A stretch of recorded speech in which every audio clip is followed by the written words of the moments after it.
Bonjour à tous. Aujourd'hui, je vous emmène à la MCE, la Maison de la Consommation et de l'Environnement de Rennes. Nous sommes allés rencontrer Julien Chapelain, qui est chargé de mission jardinage au naturel, biodiversité, eau et arbres. La MCE regroupe de nombreuses associations et Julien coordonne les activités sur le thème du jardinage au travers d'ateliers et de rencontres, notamment Bienvenue dans mon jardin. Il a à sa disposition une serre géodésique, comme nous voulons installer dans notre jardin, et nous avons pu la visiter avec lui. On vous emmène faire un tour.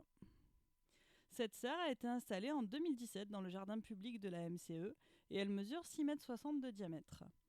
Pourquoi installons-nous une serre géodésique? Comme nous l'a expliqué Julien, ce type de serre est encore peu connu et elle attise donc instantanément la curiosité. Elle a de nombreux avantages, notamment un ensoleillement constant et une aération autogérée.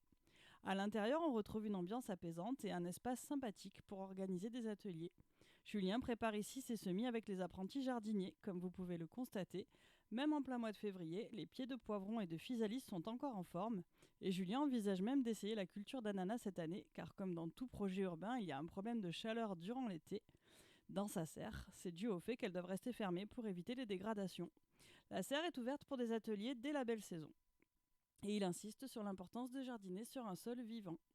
À l'intérieur de ces serres géodésiques, un écosystème se met rapidement en place, notamment grâce aux ouvrants automatiques qui laissent entrer les pollinisateurs.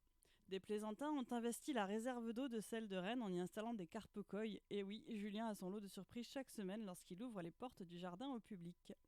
De nombreuses techniques sont transmises ici, plantation en trous de serrure, semis sous serre, jardin d'aromatiques et compostage.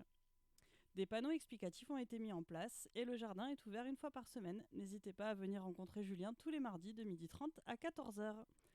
Le jardin de Pam Pam continue sa collecte sur Ulule. On a atteint les 50%.